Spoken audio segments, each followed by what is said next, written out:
And that is one of the things that worries us, that there are so many people hanging around Mr. President, giving him a rosy picture of what the country is, which it is not. Imagine walking into the most powerful room in Nigeria, the president's office inside Aso Rock in Abuja. On his desks are files showing the real state of the nation. Food prices have risen sharply. Many families struggle to afford 2 meals a day. Businesses are under pressure and many have shut down. Yet, when the president addresses the nation on television, he speaks confidently about economic reforms. He says the economy is improving, his policies are working, and Nigeria is on the path to prosperity. How can one leader look at a country facing so much hardship and still speak with such optimism? Let's find out.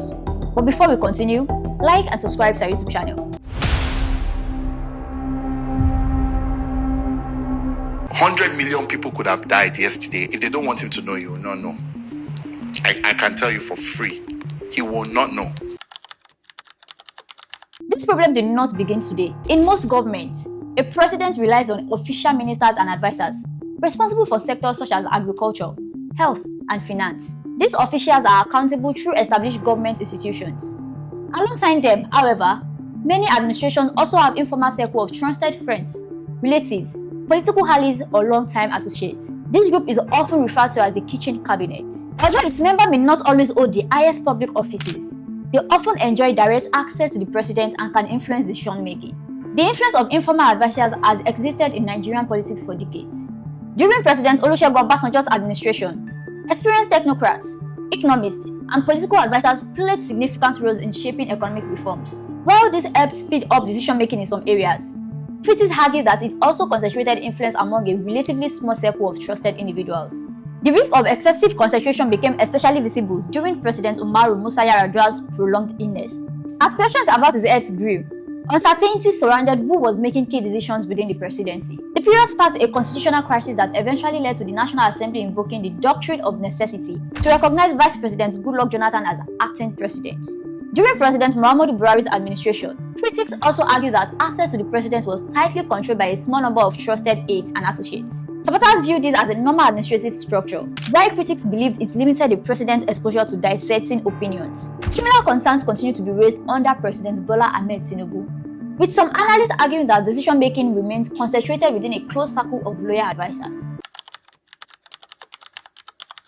So, who are the people shaping the information that reaches President Tinubu? To understand this, you have to look at his political history. As governor of Lagos State, Tinubu built long-term relationships with advisors and allies who have remained influential throughout his political career. Today, several of those trusted associates occupy key positions in government, including Minister of Finance Wale Edun, Minister of Solid Minerals Development Dele Alake, and Chairman of the Federal Inland Revenue Service Zaccheaus Adedeji. Supporters argue that these appointments ensure policy consistency because the president works with people he trusts. Critics, however, argue that relying heavily on long-term loyalists can reduce exposure to alternative viewpoints. When reports from local organizations, international institutions, and civil society groups highlight increasing poverty or economic hardship, the government often points instead to macroeconomic indicators such as rising government revenue, tax reforms, foreign investment prospects, and fiscal restructuring. These different perspectives create two competing narratives about the country's condition. Supporters see difficult reforms such as fuel subsidy removal and exchange rate liberalization as painful but necessary steps toward long-term economic recovery. Critics argue that the immediate hardship experienced by ordinary Nigerians has not received sufficient attention, and that government officials sometimes dismiss legitimate public concerns as politically motivated. Whether this represents deliberate political messaging or genuine confidence in the government's economic strategy remains a subject of national debates.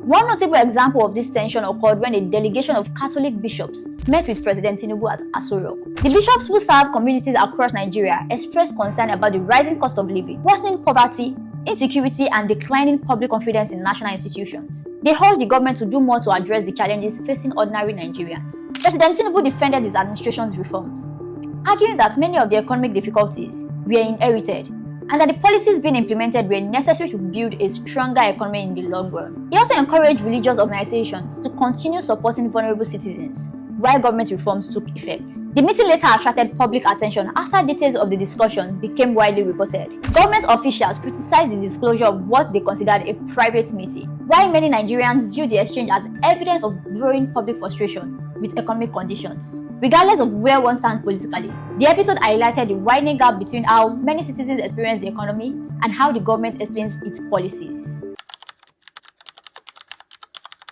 Now, let us ask the most important question. Why do many Nigerians believe the government appears willing to endure widespread public dissatisfaction? One explanation offered by some political analysts is that governments often prioritize long-term political survival alongside economic reforms. Difficult economic policies can weaken businesses, reduce political donations to opposition parties, and increase the influence of those who control access to government resources. Others argue that stronger tax enforcement and increased government revenue are intended to stabilize public finances after years of heavy borrowing and subsidy spending. Critics, however, question whether the additional revenue is translating into visible improvements in public services, such as healthcare, education, infrastructure, and security. There are also concerns from civil society groups about the importance of protecting the independence of institutions, such as the judiciary, security agencies, and the Independent National Electoral Commission (INEC). These institutions play a critical role in maintaining public confidence in Nigeria's democracy, particularly as the country approaches future elections. Whether current policies are primarily driven by economic necessity, political calculation, or a combination of both remains a matter of intense public debate.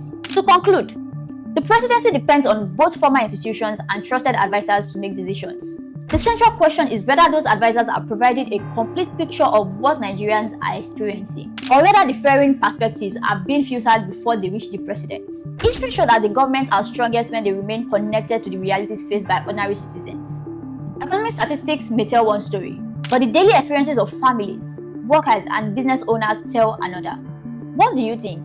Do you believe the president is receiving an accurate picture of what Nigerians are experiencing? Or do you think his administration simply views the country's challenges differently from many citizens? Let us know in the comments below. If you enjoy thought-provoking stories that examine African politics and public policy, don't forget to like this video and share it with others. Thank you for watching and see you in the next video. Bye for now.